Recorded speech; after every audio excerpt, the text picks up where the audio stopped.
Welcome, or welcome back to Heretic Owl Tarot, or Heretic Owl. I like the sounds of heretic. I don't know. Words. I feel like I've just been struggling with words like the last 2 weeks or so. And I just keep telling myself that I'm going through like a throat chakra upgrade. At least I hope that's the case. So there might be a lot of stumbling over my words. Anyway, if you are here at this particular reading, you are an opportunist role model for 6 profile, or you're like, what the hell is this? All are welcome. So if you don't know your specific human design profile, I did put a link in the description below to get yours. You would just need the same information that you need for your natal chart. So birth date, time, and location. Time is a bit more finicky with human design because there are certain aspects of your chart that can change based on the time that you were born on a particular day. So if you don't know your exact time, maybe you have an intuition that you were born at a certain time of the day, you can go with that. Or maybe you've been told throughout the years that you were born in the morning, afternoon, evening, overnight, something like that. You can use a time that would correlate to that time of day. If you absolutely don't know, you can use noon. Just know, I mean, it might change things. You can also play around with it. Like for me, it doesn't matter what time I was born on May 20th. I was going to be a 5-1 profile. However, like my dad, there are certain aspects in his chart that change depending on the time of day. So, you know, I mean, you can just play around with the time and just kind of put, like different times in there and see if it changes anything for you. Otherwise, you'll get something that looks a little like this without the notes. So you'll be given your, the body graph here, and then the information pertaining to that body graph. So you'll be given your type, definition, strategy, your profile, inner authority, not self-theme, and incarnation cross. Not necessarily in that order, but for the purposes of these readings, we are using your profile. That's certainly not the most important thing in human design, but I think one of the beautiful things about human design is they all work together. Like all aspects, all of that information, it all works together. So last time we read from the definitive book of human design. We read the background section of your profile, and this time we're going to read the personal section, which is this little part and then these 2 paragraphs, and then of course we'll get on to your reading. So it says, there is a natural internal tension between your conscious yearning for connection and quality relationships and your unconscious desire to stand apart so you can objectively evaluate and judge what life is really about and where we are heading. You are generally the cautious voyeur, standing at the edge of the group and watching with objective transpersonal eyes that are waiting. Sorry. I don't know if that was loud for you. Standing at the edge of the group and watching with objective transpersonal eyes that are waiting for the opportunity to contribute a new perspective and change the other's way of thinking. Built into your 4th line is the ability, with the right opportunity, to communicate your truth to the other. You are not, however, interested in being changed by others. When you feel resistance from others, you will abdicate and look for those that are receptive to what you have to share. Time spent alone is refreshing and important for you, as your interactions can result in people fatigue. Living through your strategy and authority brings you those relationships that will ultimately allow you to influence, that will ultimately allow you to influence, externalize, and model who you uniquely are. You are watching for relationships you can trust so that you can truly become a living example of a leader without followers. You have a genuine ability to develop intimate relationships, which also takes time and an investment of your energy. It is also natural for you to observe and evaluate people from a distance. Every single relationship matters, as these are your friends who will influence, who you will influence on a deep level. I'm sorry. Every single relationship matters, as these are your friends who you will influence on a very deep level and who will provide you over time with the opportunities you need in life to model your new perspective. You are not designed to influence strangers. You need those who are familiar with you, and they need to be correct for you in all ways, not just because you see the potential for influence and externalization. It may be years into a relationship before an actual opportunity presents itself, and the energy invested must be simply for the relationship itself. In the wrong relationships, you will be investing your energy without receiving energy back, and may abdicate the truth of who you are, meet the wrong opportunities, and experience disappointment, sadness, and fatigue. Very interesting. Does that sound like you?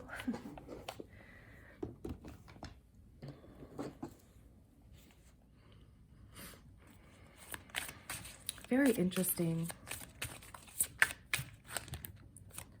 It's interesting that tension that it was talking about between, the need to connect with others and the desire to, kind of be apart from things and observe objectively.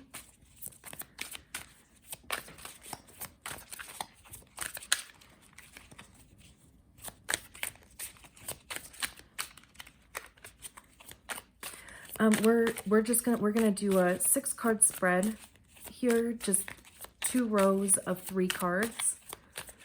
I'm just gonna shuffle the cards a million times until they get annoyed with me.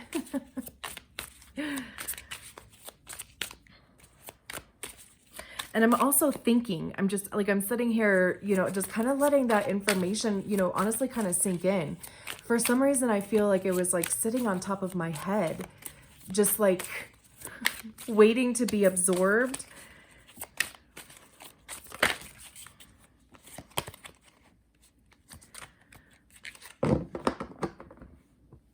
It's not like it was like a lot of information, but it is just kind of interesting. Like, like I was saying, that tension that it was talking about. But then also the bit about not wanting to be, kind of influenced or changed by others, but wanting to be the one that provides a new perspective. And finding, like the right people that are receptive to that. And it was also interesting about it saying you're not here to influence strangers, but, people who are familiar to you.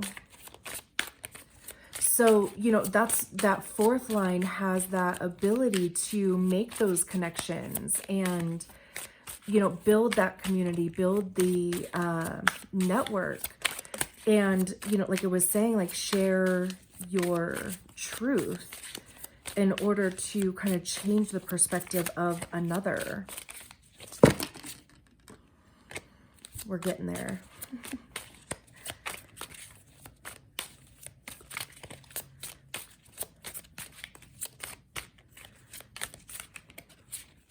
And again, like I was saying, like the profile isn't necessarily the most important part, but it does work in conjunction with, so these cards are kind of new in I think the foil on the outside of the cards is flaking off a little bit. just getting broken in here. I forgot what I was saying.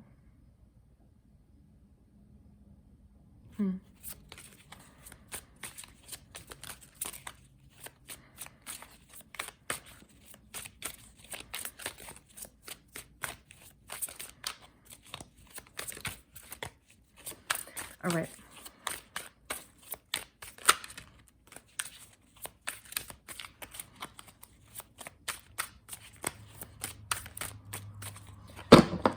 Here we go. Sorry, I'm sure that's annoying.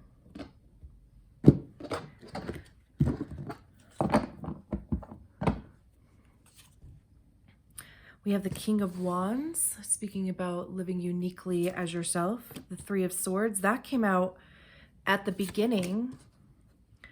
The Page of, who is this?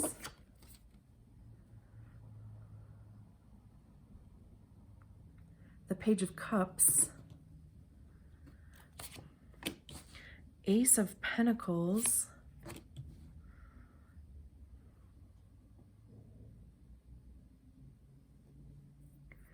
Who is this? It's the Two of something.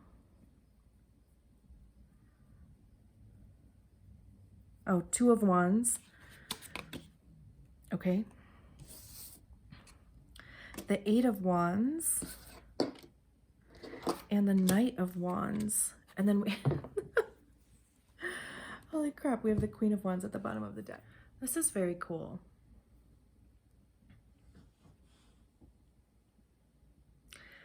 You know, I love how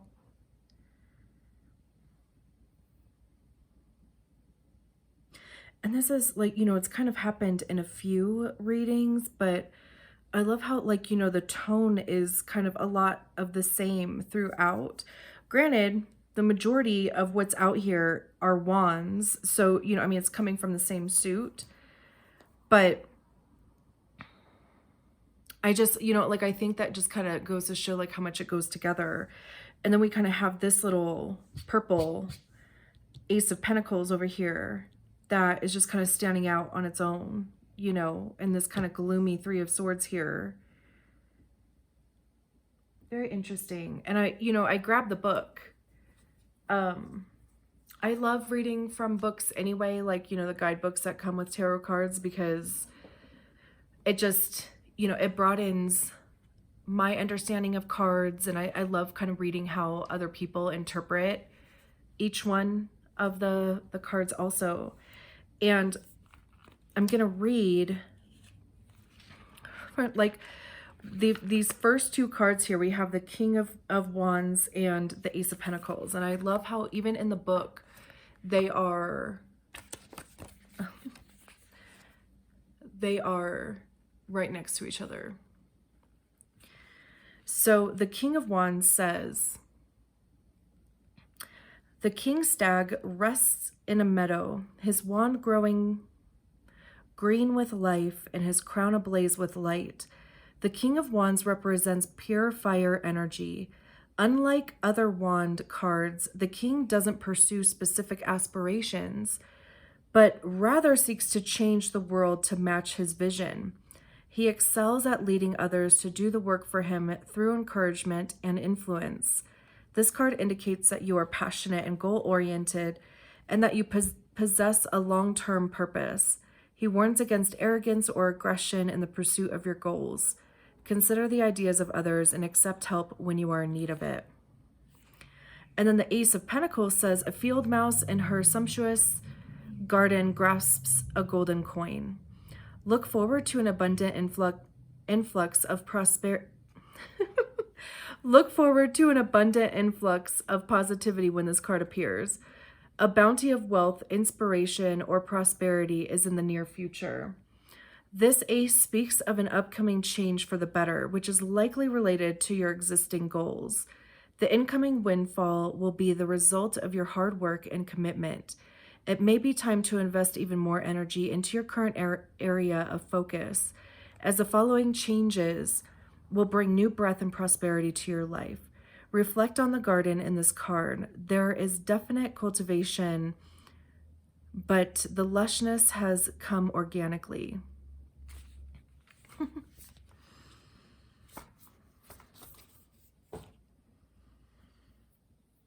Right? Reading is over.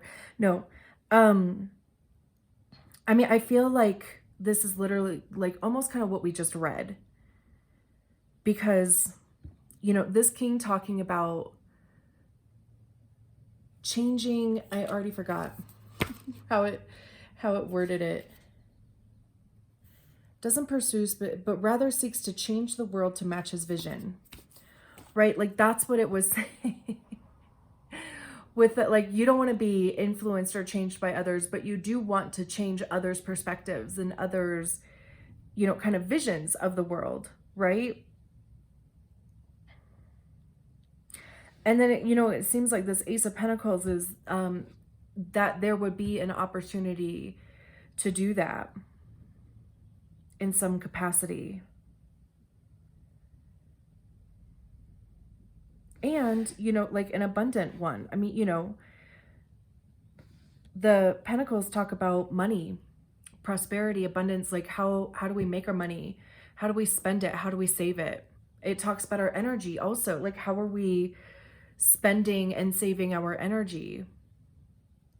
It could also talk about our 3D body, right? I mean, this could even be getting more active or, you know, kind of finding a large amount of motivation to focus on your health.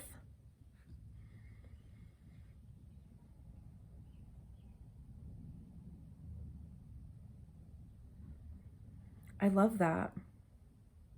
I love how, you know, like the first two cards were so much in line with what we just read too. It's very cool.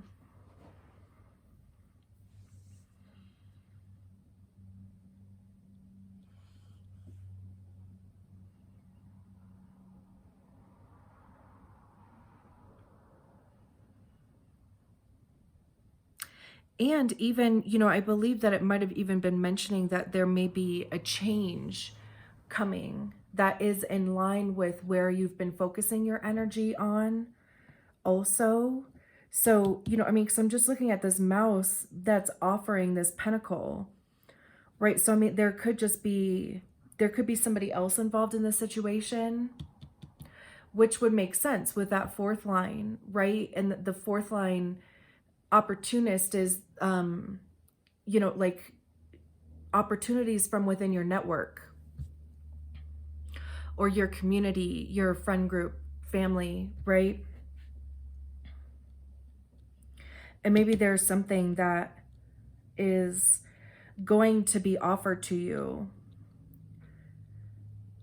And it could be based on, you know, like what your vision is. Or it could even just kind of give you an opportunity to share that vision. And it's interesting because in the middle here, we have the Three of Swords and the Two of Wands here.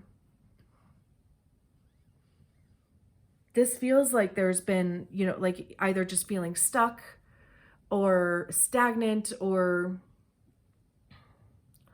almost in a like waiting period, because, you know, the Three of Swords having to do with our thoughts, our intellect, how we perceive things. I see the swords as being our ego also, since, you know, generally that's where we hear our ego is in our minds.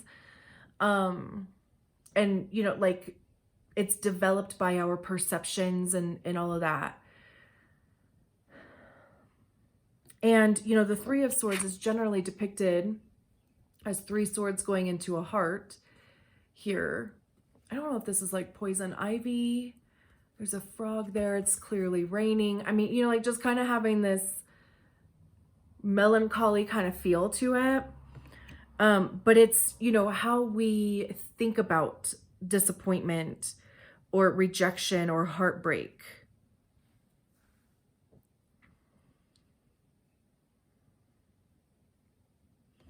And then even this Two of Wands here, you know, we see this figure who's in a cage looking at, you know, like these birds who are free. Again, you know, like kind of having this feeling of melancholy a little bit, like maybe you have felt trapped in a certain sense, like maybe, you know, like you have this desire for freedom in some capacity. You know, I mean, it's going to be different for everybody, but you know, you just kind of feel like there's no way out of the situation.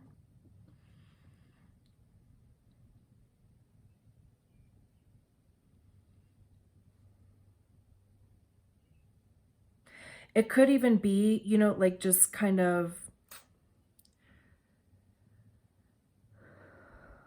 how do I want to, it's like not being like happy with where you're at, or even maybe with the options that are available to you right now, or as you see them right now, like as you perceive them to be.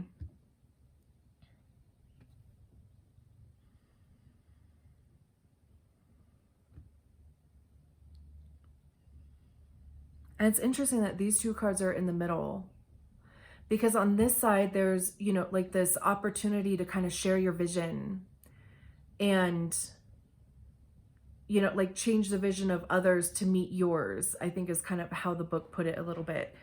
And, you know, an opportunity to do so. And maybe that just wasn't quite what you thought it was going to be. Or, I mean, it's very possible that it hasn't even come in yet. I mean, this isn't necessarily like past, present, future. Like, you know, it's not necessarily anything like that. You know, we just talk about the energies of the cards. So, of course, you know, however it fits your situation.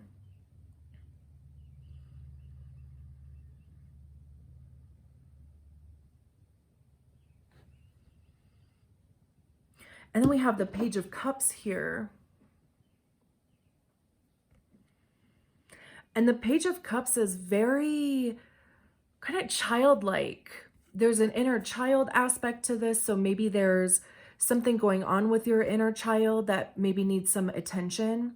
But this is also about using your imagination. Also, because, you know, he's making hand puppets. Let me just grab the book really quick because I feel like I liked the way that it was.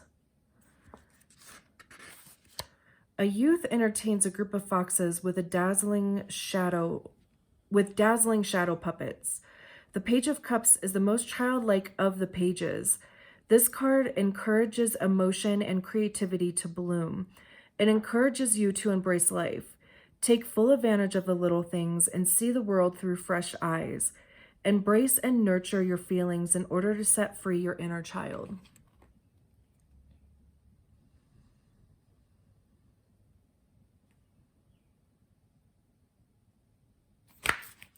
So, I mean, there could be some sort of, like, you may be displaying your vision here, because, I mean, we do have this audience, right? And, you know, this figure is demonstrating hand puppets.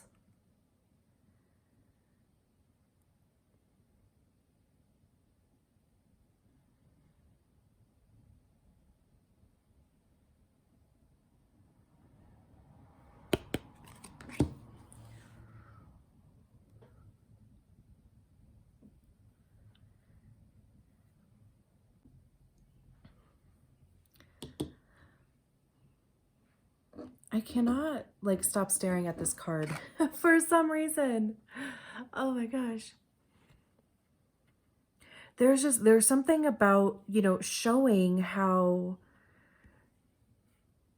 something, you know, like it may not be what it appears, and, you know, like using your imagination here, how something can transform into something else by using the light. So, you know, there might be something to that. And then we have the Eight of Wands and the Knight of Wands. And I feel like it's like double confirmation of almost the same thing, because the Eight of Wands, we have the 8 wands coming out of the heart space here. And again, I do want to read from the book because I liked the way that the book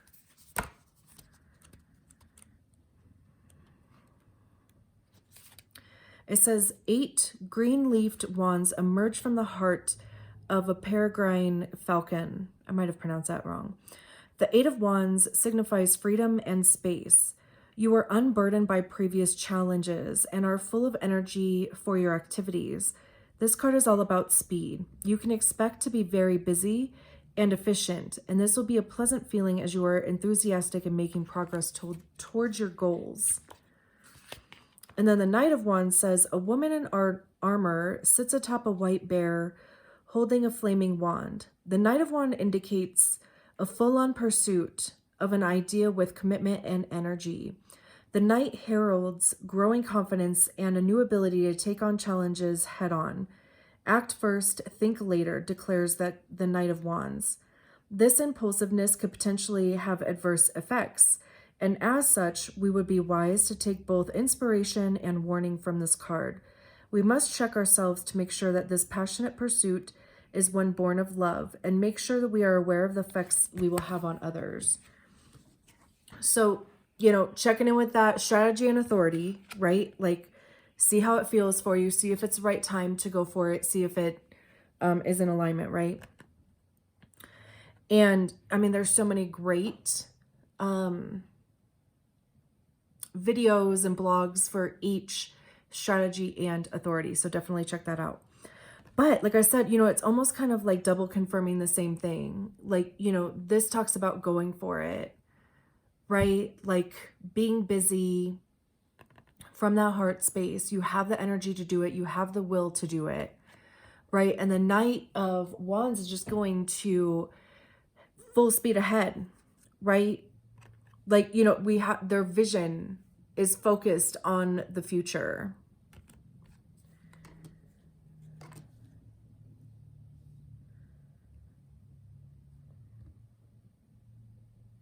So it's almost kind of like, about these two things in play, like, having this creativity, sharing your vision, maybe even discovering a new way to share that vision, right? That this King of Wands was talking about. I love how, right next to the Two of Wands, we have the Eight of Wands that talks about freedom. And how, the Two of Wands is in a cage looking at these birds that are free. And now, like there is the embodiment of this free bird here, right? Like literally right next to each other. And then this going for it. And then the Queen of Wands.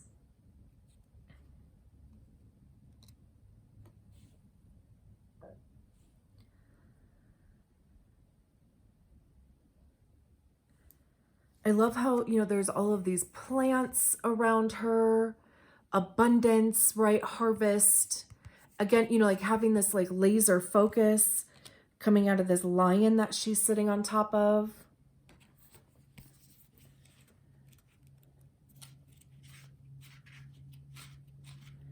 I'm grabbing the book here. The Queen sits atop a lion in a colorful landscape, holding her budding wand aloft. The Queen of Wands is a dominant feminine energy of the element of fire. She does not shy away from a challenge and is therefore a strong leader who knows what she wants. In a reading, she indicates that you are strong, independent, and able to sustain your own creative vision. She heralds energy and activity while being a very charismatic and influential leader. The Queen also warns about being righteous and temperamental. The fire of passion is within us, but sometimes it must be tempered by reason and diplomacy.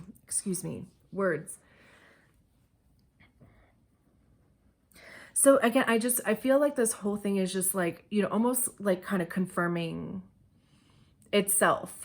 Like if you needed like confirmation on top of affirmation, on top of you know, like confidence and all of the other things to like go for a thing, or, you know, even maybe just kind of present yourself, like kind of put yourself out there in a way where you are sharing your vision to some capacity. And it's almost like, you know, these two cards in the middle being sandwiched by these, it's like, you know, I get this like kind of closing in energy where, you know, like they're just going to kind of